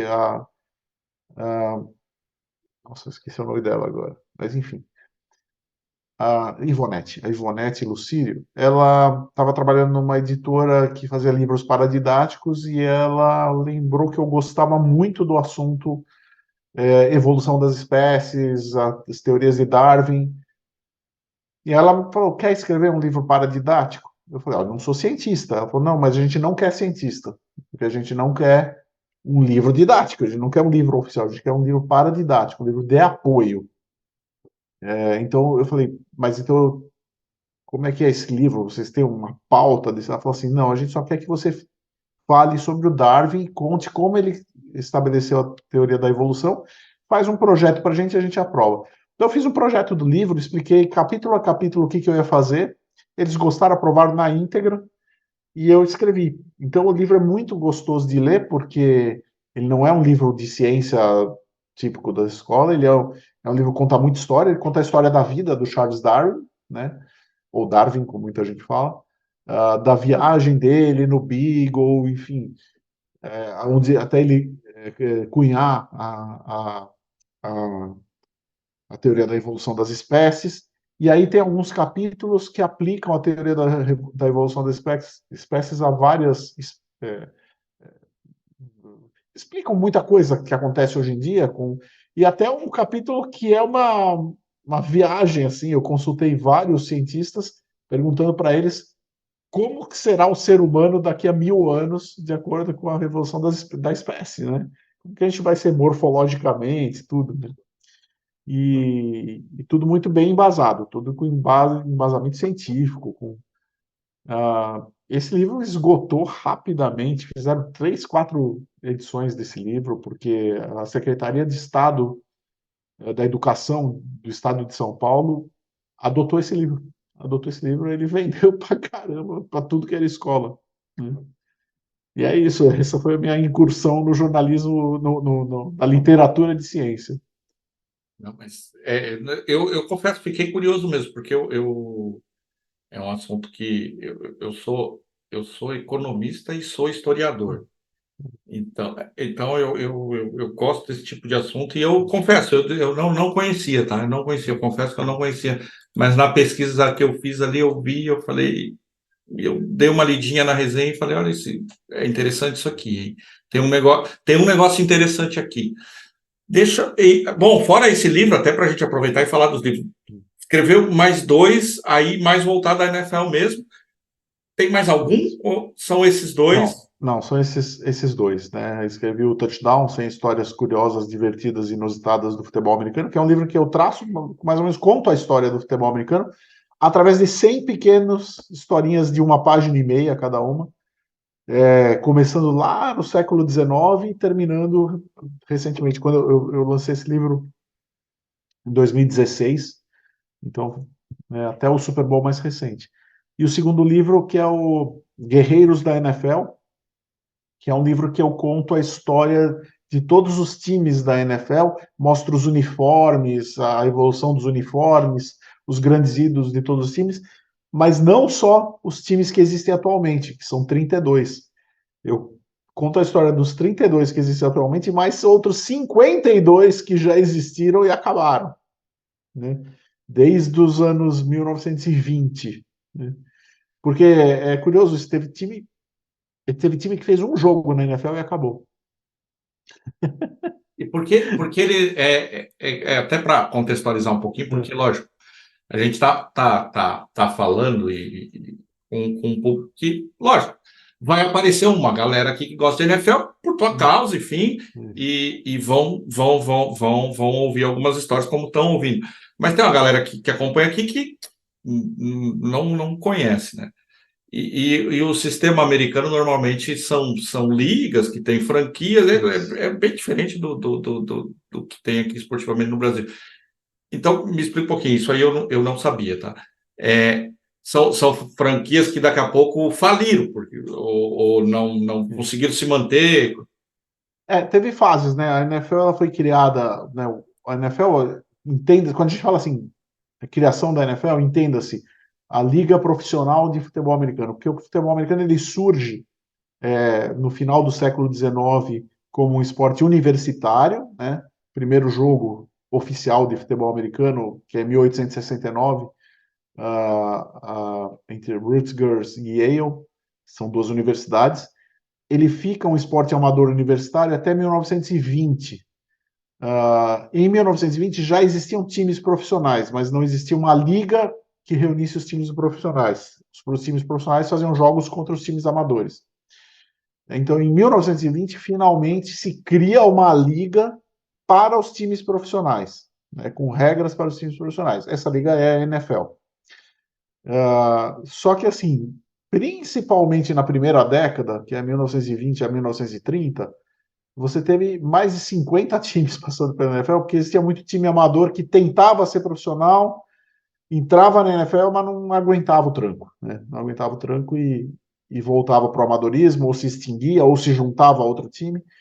E depois também, 1930, 40, 50, você teve muitos times que tentaram participar da NFL, não deram certo, acabaram, ou acabaram sendo fundidos com outras equipes, ou mudaram de cidade, mudaram de nome. Então, no fim das contas, de 1920 a 2023, no caso, eu lancei o livro em 2018, né? A 2018, você passa a ter 84 times no total, quer dizer, os 32 que existem até hoje, mais 52 que de alguma forma existiram, participaram da NFL, mas depois sumiram, né? E é E, isso. e se você que está vendo ou ouvindo aí do outro lado, É que nem, nunca ó, posso viu, fazer só uma coisa, por exemplo, se você, isso pode parecer difícil para o brasileiro entender, mas não é tão difícil, porque você pega o futebol hoje, eu lembro quando eu era criança, existia um clube chamado SAAD, né? Você lembra do SAAD ou não? Era de São esse Caetano, nome SAAD. não me é estranho, mas O SAAD acabou. O Clube Atlético Ipiranga, que é um clube que existe até hoje em São Paulo, que hoje é um clube famoso por ser um clube ali de entretenimento, de lazer, ele foi um grande time de futebol nos anos 1920, 30 e 40, né?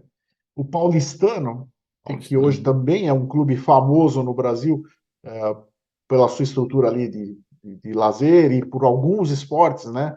Se não me engano, o basquete, o Paulistano ele foi um grande clube de futebol O na próprio década. Juventus, né, que ainda existe, né, não O acabou, Juventus ainda está. mas Mas você já vê, foi. Paulistano, o Pinheiros, Esporte Clube Pinheiros de São Paulo. Ele foi um time de futebol importantíssimo, que não chamava Pinheiros, chamava Germânia, mas ele Germano. foi um time de futebol importantíssimo nas décadas de 1920 e 1930. O Canindé era do Germânia, né? O Canindé, eu não lembro se era do Germânia, depois foi para o São Paulo, Eu acho e que o tem São um lance Paulo por causa vendeu da para a Segunda Portuguesa. Guerra ali, o time chamava Germânia. Isso, Tem exatamente. tem O um, Germânia mudou para Pinheiros na e, Segunda Guerra Mundial, né? e aí o estádio São Paulo, E sabe quem jogou no Germânia? O Arthur Friedenreich, que é considerado um dos maiores craques da história do futebol brasileiro, né? Antes do Pelé, era o maior craque do futebol brasileiro antes do Pelé. O Friedenreich jogou no Germânia, né? E o Germânia é um time que não existe mais. Então não é tão difícil entender, porque no futebol nosso aconteceu isso também. Você teve sim. muito time que existiu e sumiu. Não, e por falar em entender, o que eu queria falar é o seguinte: se você que está ouvindo ou vendo aí, se você nunca se interessou muito pela NFL, nunca olhou, enfim, não entende muito, eu não sou lá também, profundo entendedor, tá? Eu brinco que assim, eu começo, eu entro no playoff, porque eu acho a temporada meio cansativa, tá? Aí do wild card para frente eu começo a assistir. Mas tem poucos esportes, ou nenhum, com a capacidade de servir de metáfora e de exemplo para a vida e para a própria gestão das empresas, como o futebol americano. Porque cada um ali sabe exatamente a sua função. Eu volto a dizer, eu não sou um profundo entendedor, mas assim, o jogador ele sabe que ele tem que correr X jardas, virar à esquerda e olhar para tal ponto no momento X, porque alguém gritou lá uma jogada, combinou que estava. Então é uma capacidade, porque as pessoas mais leigas, enfim, vê como um jogo meio bruto, mas é totalmente o contrário, é um jogo totalmente Cerebral. mental e cerebral, não tem. A força tem a sua Ela é importância e o seu importante, né? serviço a ser prestado, mas ele é um jogo essencialmente de cabeça. Então, assim, se você é um gestor de empresa, invista seu tempo, assista com outro olhar e tentando entender um pouquinho, que você vai ver a beleza que é esse jogo mentalmente. Eu fico completamente Sim, abismado de como um quarterback tem a capacidade de reter tanta informação. Mais de 200 jogadas ensaiadas, e ele tem que saber tudo de cor, né? Porque o cara lá se eu falar uma besteira, você me corrige, tá, Mancha? Porque realmente eu não sou um especialista. Não, tá. Mas o running back lá, o cara que corre para receber a bola, o receiver, enfim, o cara que vai receber o lançamento, ele tem que saber a rota dele, né? Ele tem que saber a rota dele. Mas o quarterback tem que saber a rota de todo mundo. Exatamente. Exatamente. O quarterback, que é o cérebro do time, ele tem que saber o que cada um dos 11 jogadores, quer dizer, os 10 além dele, vai estar fazendo na jogada. Porque cada um tem uma função ali. Né? É o esporte mais coletivo que existe. Se um falhar, estraga tudo. Né? Porque você vai ter jogadores que vão estar protegendo o quarterback para ele ter tempo de lançar a bola, você vai ter jogadores que vão estar se deslocando para receber o passe, e você tem que ter vários, porque o quarterback tem que ter opções, ele vai ter um recebedor primário, que é para quem ele deve lançar a bola, mas se aquele recebedor primário cometer um erro, ou se estiver bem marcado, ele tem que ter o secundário, o terciário para lançar. E você tem jogadores que vão fazer rotas só para enganar o adversário, só para puxar a marcação, tirar a marcação do foco do quarterback. Então, é um esporte muito cerebral, muito estratégico, de muito planejamento, de muito treino, de muita repetição, em que se você não tiver esse caráter cerebral e intelectual do esporte, você não vence a força bruta, né? A força bruta ganha. Né?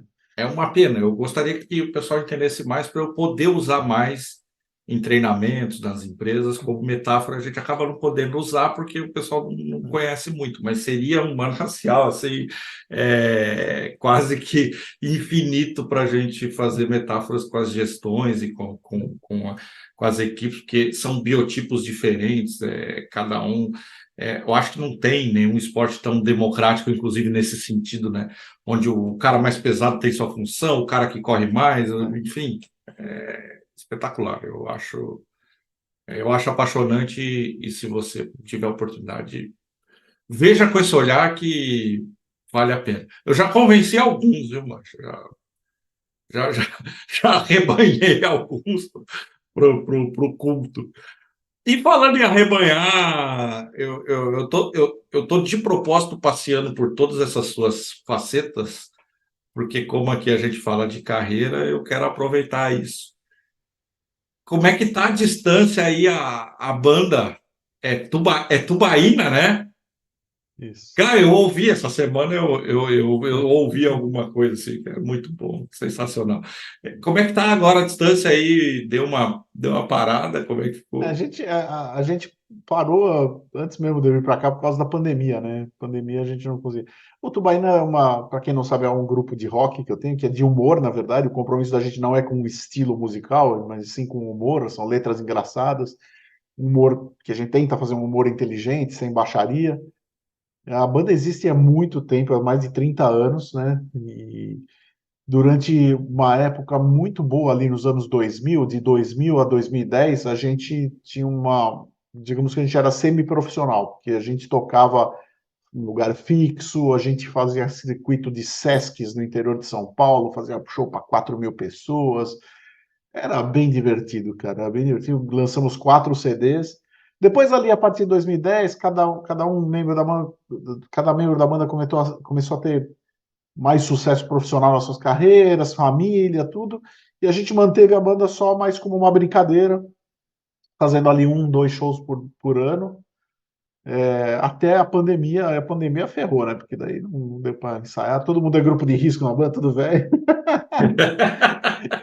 Mas, cara, eu vou te contar, eu não sei quando que esse podcast vai pro ar, mas eu tô indo passar uma semana no Brasil agora em setembro. Dia 14 de setembro a gente vai fazer um pocket show em São Paulo, no St. Paul's Bar, lá na Rua dos Pinheiros. Vai ter um showzinho de meia hora, acústico, tudo mais tranquilinho assim, mas Ah, só que para o legal. pessoal matar a saudade.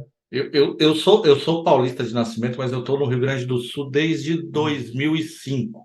Aí até a questão do turismo de vinícola tal, aqui é bem forte, né? Bem forte. Tem a Serra Gaúcha aqui, é bem forte. É o meu plano B, né? Ó, Porque quem sabe? é o meu Quem plano B, sabe? porque se eu não conseguir a imigração aqui para o Canadá, se tiver muito complicado, ou se eu tiver por algum motivo é, pessoal, familiar, eu tiver que voltar para o Brasil, às vezes acontece, né? Eu tenho um amigo aqui que estava morando aqui e uma pessoa da família dele no Brasil ficou doente e ele teve que voltar, né? Então, enfim, se por qualquer motivo eu tiver que voltar para o Brasil, o meu plano é ir para a Serra Gaúcha, trabalhar com E está turismo, em franca né? expansão, né? Assim, uma coisa impressionante. Eu que moro perto aqui, relativamente perto, eu moro hoje numa cidade que chama São Leopoldo, né? A região Conheço metropolitana São de Porto Leopoldo. Alegre. É bem pertinho. Eu estou a 1 hora e É, pouco de Bento Gonçalves, né? sim. Que é a região aqui vinícola. E está desenvolvendo tanto que, para a gente que mora perto, tá até meio chato de ir, sabe? Porque é muita gente e realmente. Mas temos alguns contatos, Mancha. Se resolver, manda um grito ali que temos alguns contatos aí com o pessoal de vinícola ali da Serra ali, que realmente é um mercado impressionante. Ah, é. Bento Eu acho que a Serra Gonçalves, Gaúcha hoje é o segundo é. destino do Brasil, se eu não me engano. Bento Gonçalves, Garibaldi e Flores da Cunha são meus destinos aí. Se não, coisa não der certo no Canadá, numa dessas cidades aí eu vou me estabelecer. Bacana. Mancha, eu vou começar a encaminhar aqui para a gente. E aí eu tenho algumas perguntinhas aqui que eu vou deixando a conversa levar, mas tem algumas que eu faço para todos que passam aqui, porque a ideia é, de alguma forma, prestar algum tipo de serviço para quem daqui a pouco está pensando em fazer isso, né? Em fazer essa virada aí, morar fora e tal. E a primeira delas é assim: se você tivesse uma ou duas coisas para dizer para alguém não fazer. Ah, se você quer morar fora, não faça isso. O que seria? Não perca tempo. Não, é assim, eu acho assim, não decida as coisas por impulso, né? Eu, porque assim, uma coisa que você não deve fazer é tentar a vida no exterior sem dinheiro, sem uma base financeira, é melhor ficar um pouco mais no Brasil guardando dinheiro do que vir para o exterior sem nada e falar, preciso desesperadamente ganhar dinheiro, porque daí é complicado. Tá? Então, assim, não venha para o exterior sem ter economias. Né? Essa é uma das coisas. A segunda coisa é assim, não fique preso ao Brasil, no sentido emocional, cultural e tudo. Se você está vindo para outro país, abrace esse outro país. Né? É uma coisa que eu vejo muito aqui é pessoas sofrendo porque não tem pão de queijo, porque não tem arroz com agulhinha, porque não tem feijão carioca, porque, cara, você decidiu vir para outro Brasil, é o preço que você está pagando para não ser assaltado na rua, para não ver corrupção, para não ter essa maluquice da política brasileira. O preço, o ônus é não ter pão de queijo, é não ter feijão carioca, feijão preto brasileiro, né? Então não sofra por isso, abrace, porque as pessoas, eu sempre falo assim, cara, o canadense viveu a vida inteira sem pão de queijo, viveu a vida inteira e eles estão bem, eles estão felizes, Estou bem feliz. né? Então assim, não se prenda culturalmente ao Brasil exageradamente, entendeu? Eu vejo, isso é uma coisa que eu vejo muito acontecer, né? As pessoas ficarem com aquele saudosismo em relação. Pô, bota o saudosismo de lado e tenta entender o que faz as pessoas do seu país, do país onde você está morando, felizes, porque elas são felizes. Né?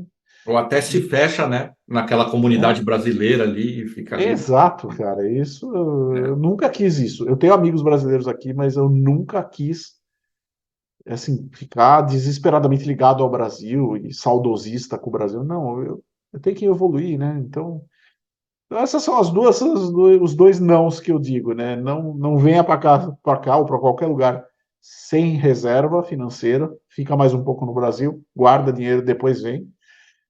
E quando vier, não fica, sabe, não fica querendo ter a vida de brasileiro. Você não tá mais no Brasil, você está em outro lugar.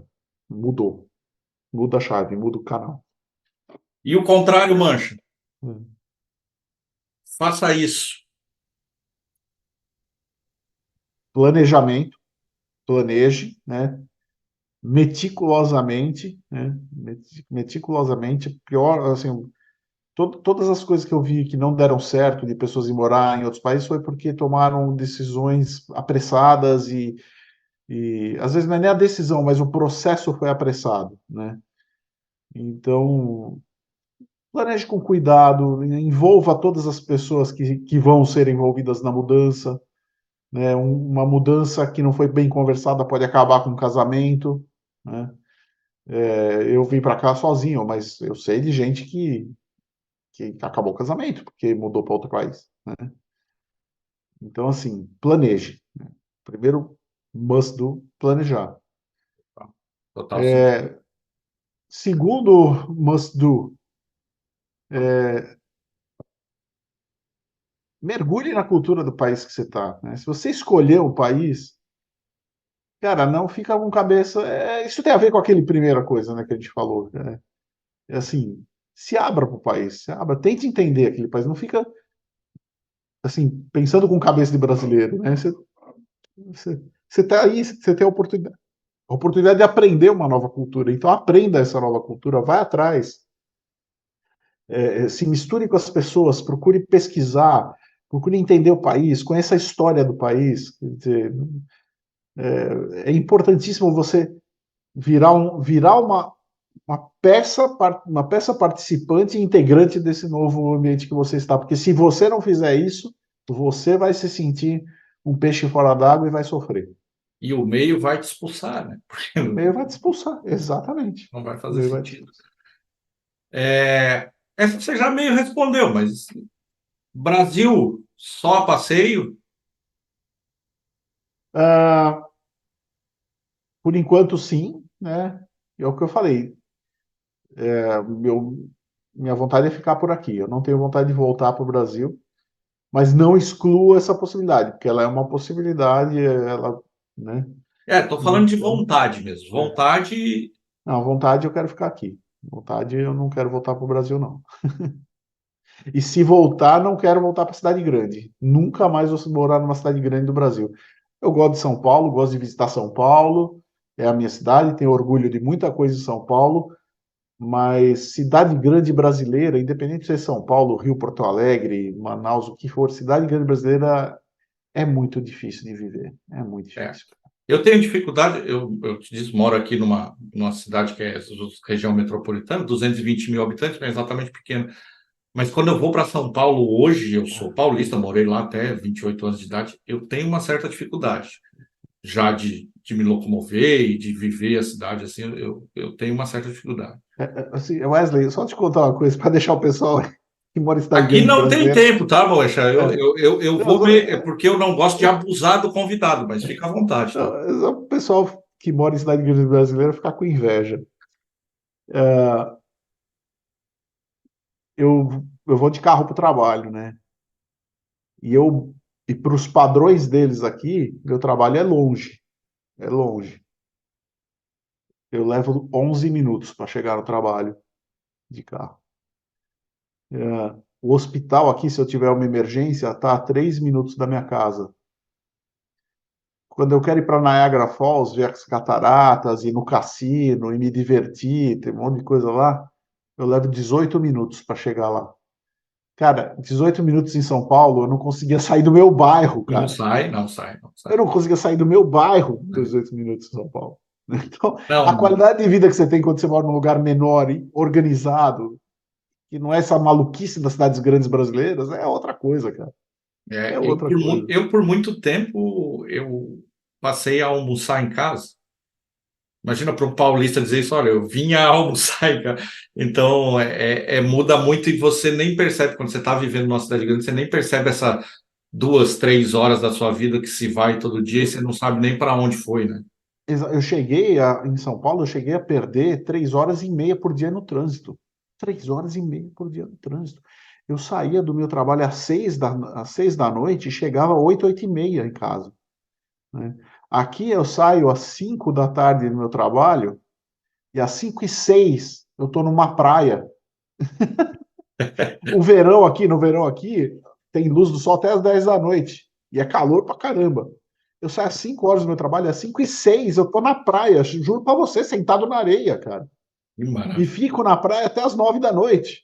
Então, assim, eu não quero mais voltar para uma cidade grande É brasileira. difícil. Porque nem no Rio de Janeiro, nem na cidade do Nordeste do Rio de Janeiro dá para fazer uma coisa Não dessa. dá, não dá, não dá, não dá, porque é outro tipo de vida, né? Outro ritmo de vida. Não dá. Mancha, agora, essa última é uma ousadia, mas enfim, eu faço com todo mundo, vou fazer contigo também. Você tem alguma curiosidade, quer fazer alguma pergunta? Eu te passo agora a vez de fazer uma pergunta. Ah, cara, eu quero saber qual time da NFL que você torce e de que bairro que você era lá em São Paulo, Belo? Eu, eu vou te confessar que eu não tenho um time na NFL, cara. Eu sou aquele cara que eu vou torcendo. Eu gosto dos grandes jogadores, das grandes histórias, sabe? E eu fico, às vezes eu converso com a minha esposa e com essa minha sobrinha que vem assistir jogo aqui comigo, às vezes, e eu acompanho a carreira do Tom Brady e peguei o finalzinho lá do Dan Marino e desses caras agora, poxa vida, não posso esquecer, Mahomes. do Mahomes, assim como esse cara que está aqui atrás, aqui, o El Jordan está aqui atrás, e a gente testemunhar essas grandes histórias assim, e isso, para mim, é o mais legal fora o futebol. Porque futebol, eu sou corintiano. E aí, futebol, você torce para o seu time e É, já dá trabalho suficiente, né?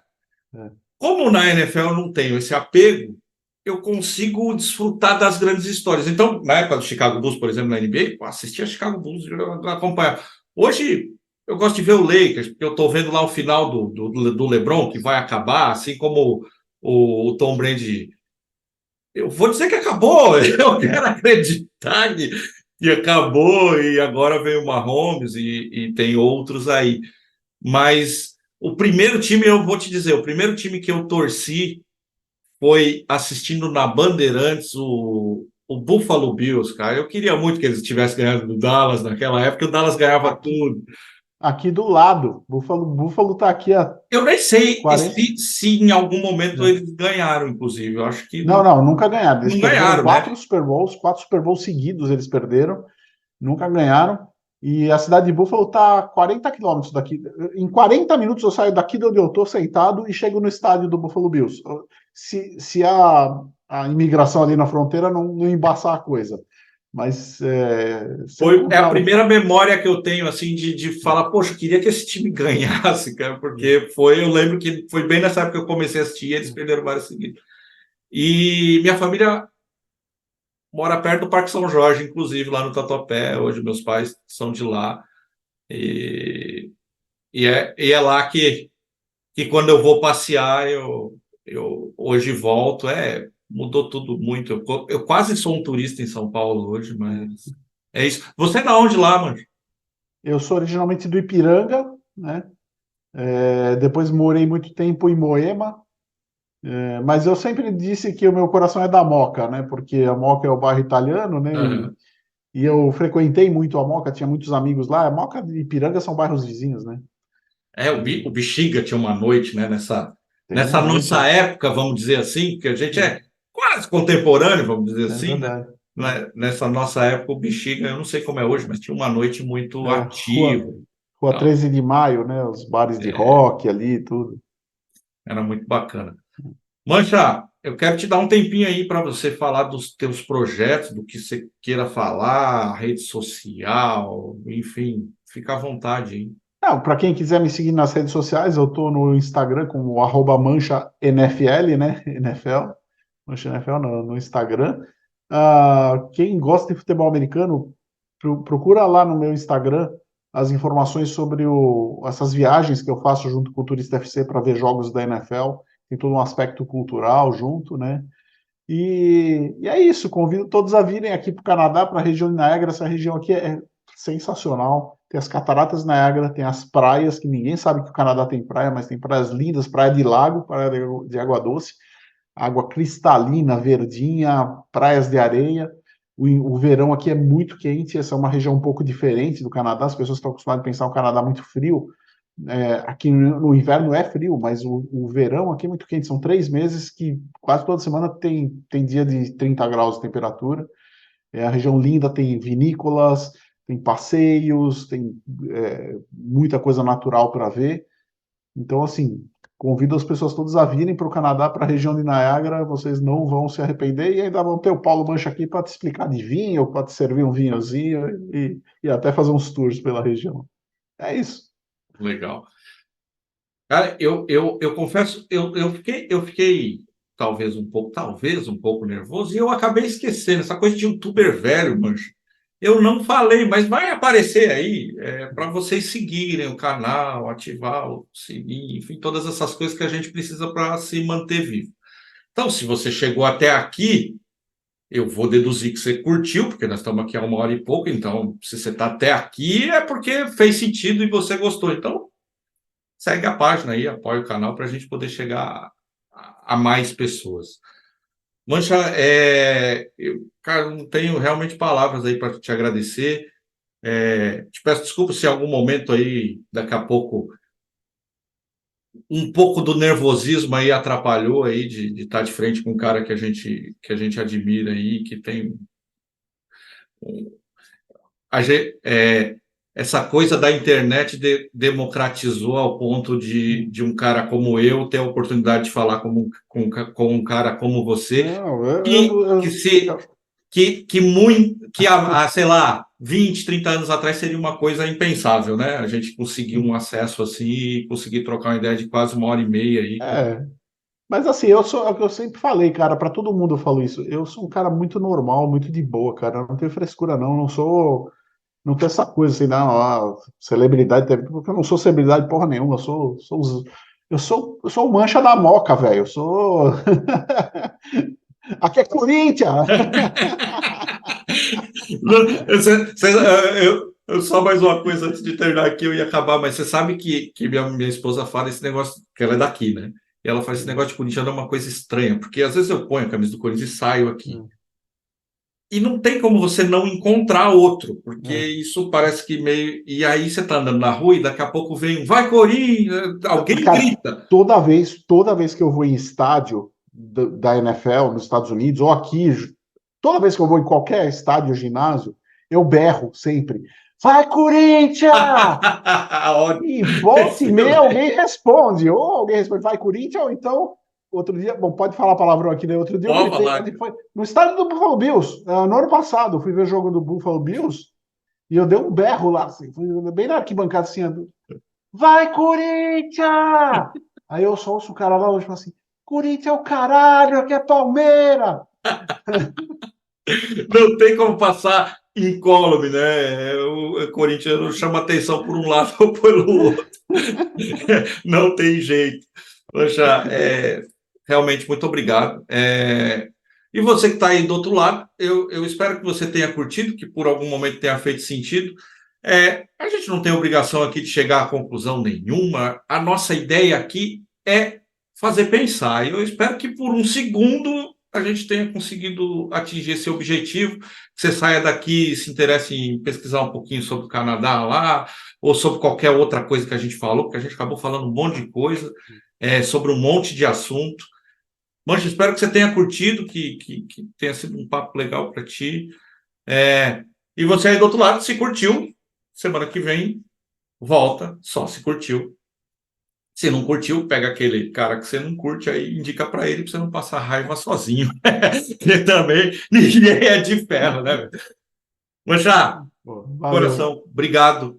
E você aí do outro Opa. lado, se você voltar semana que vem, aí mais uma vez eu não estarei sozinho, porque aí seremos eu, você e as circunstâncias. Muito obrigado e até semana que vem.